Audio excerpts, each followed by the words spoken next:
5 Feng Shui tips for a cul-de-sac house to invite love, prosperity and happiness. If your house is located on a cul-de-sac, you have probably heard that its Feng Shui is not very good. This is a very general Feng Shui statement, of course, because each house is unique. However, there are several reasons why even houses with the best energy flow, or Feng Shui design inside, might still have difficulty attracting good quality Chi when located on a cul-de-sac. Simply stated, here is why a house on a cul-de-sac needs help in improving its Feng Shui. A cul-de-sac formation generates a continuous recycling, or a back and forth bouncing of the same energy between 3 or more houses. The quality of energy on a cul-de-sac is often either chaotic and restless, or low and stagnant, depending on the particular details of the cul-de-sac and the exterior Feng Shui of houses on it. The amount of energy that would usually be necessary,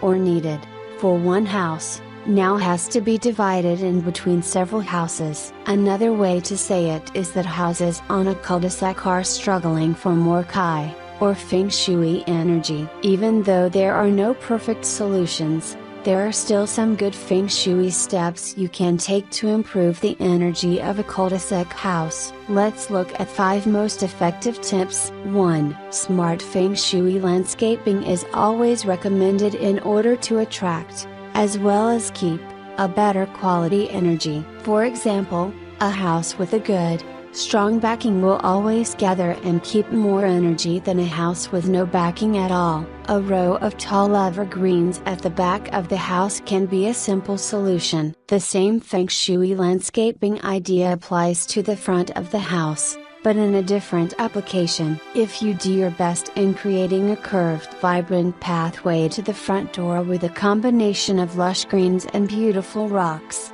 this will attract a much better quality energy than a straight path with no character. 2. An outside water feature, preferably moving water, is recommended in Feng Shui to refresh and uplift the energy of a cul-de-sac. From a sophisticated outdoor Feng Shui fountain to a simple bird bath, it is up to you to decide what will work best with your home and your budget. There are several elements to take into consideration when working with a water feature in Feng Shui, such as the facing direction of your house, as well as the direction of the water flow. 3. A moving garden element, such as a whirligig, or other wind, or solar-powered, garden sculpture is an excellent Feng Shui cure to help refresh and uplift the energy. Work with the 5 Feng Shui elements that are needed for the specific compass direction your house is facing. For example, a metal moving sculpture is excellent for the west,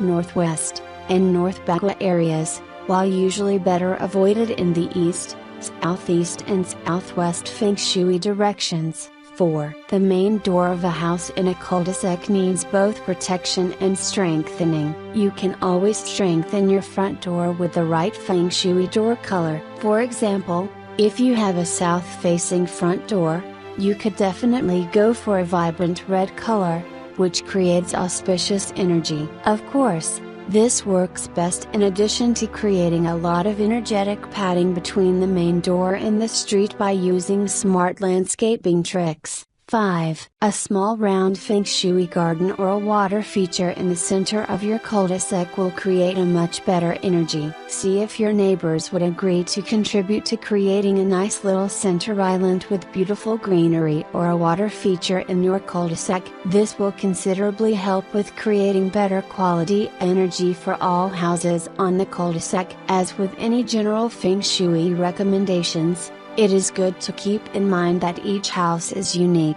Thus, to say that a house on a cul-de-sac has bad Feng Shui is just not accurate. Various surrounding elements, such as how long is the street leading to the cul-de-sac, where on the cul-de-sac the house is located, as well as the relationship between the houses on the cul-de-sac have to be taken into consideration. A cul-de-sac house might need more attention put into it, but there is no need to worry about its Feng Shui being bad, as it can always be improved. signs of a good Feng Shui house to invite love, prosperity, and happiness into your home. Number 1. Create good Feng Shui in your home. If you want to create good Feng Shui in your present house, or are looking to buy a new house that has good Feng Shui, there are some simple, basic Feng Shui guidelines that can help you. Let's look into the main areas that are responsible for good Feng Shui energy in a house. Here is a quick checklist of Feng Shui priorities that create good Feng Shui energy. Number 2. Good outside Feng Shui. A good Feng Shui house has no shock high, attacking, or seek high, low, energy around it. Carefully study the outside of your house. Look at your surroundings with fresh eyes. Do you live in a cul-de-sac house or a T-junction house? Do you live close to the railroad? Is your backyard sloped? Usually, these houses will have challenging Feng Shui that needs to be taken care of. Creating a beautiful garden, no matter how small, will help attract beneficial Feng Shui energy to your house. Number 3. Energy flow to the front door. A good Feng Shui house has a smooth, strong and clear energy flow to its front door. Is the Kai, or Feng Shui energy, flow blocked on its way to your front door? Is there a big tree, or any other feature blocking the flow to your front door? Or, maybe your door needs some love and care, such as a better Feng Shui color, new hardware, etc. Do you block the pathway yourself with recycling bins, old pots, shoes outside the front door? You need to take care of that. Number 4. Quality of energy in the main entry. David Papazian, Getty Images. A good Feng Shui house has a main entry designed to welcome, strengthen and channel the incoming Feng Shui energy throughout the whole house. This will nourish your house and create good energy. What is the first thing you see as you enter your house? Where do you feel the energy? Your attention goes right away. Does it go straight to a bathroom that is close to the front door,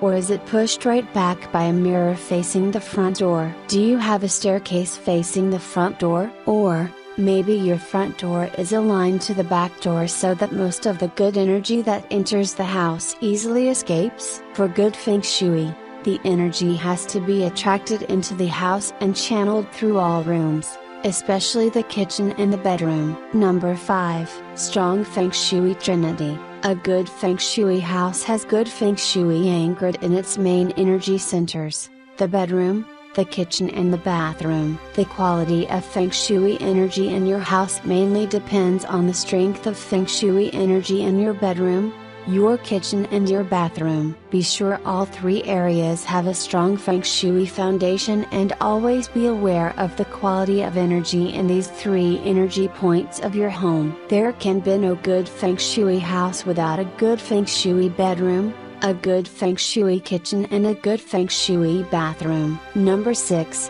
Fresh Feng Shui energy. A good Feng Shui house is nourished by fresh, clear and freely flowing energy. There is no stagnant, old or blocked energy anywhere in the house. Everything around us is in constant flow, in constant change. So, even after you've created a strong Feng Shui foundation in your house, the work continues. You have to get into the habit of keeping the energy fresh and flowing and be very mindful about not creating stuck areas in your house. Stagnant energy in a specific area of your house will sooner or later express itself in stuck, or completely blocked energy in a specific area of your life. See the Feng Shui Bagua or energy map. Get rid of your clutter, clear out your closets, your basement, your garage, and once these areas are clean, do not let them accumulate more clutter. Use basic space clearing tips at least once a week. Good fresh Feng Shui energy expresses itself in a clean space, fresh air, plenty of good light, and happy, meaningful energy as expressed in any decor items in your house. Number 7. Constant exploration. In order to create good Feng Shui in a house, start small and do not get overwhelmed with all the amount of Feng Shui info out there. First and foremost, you have to trust your senses and go at your own pace. After all, it is your house, and it is best to feel empowered and strong when you do any changes in your house. This is good Feng Shui.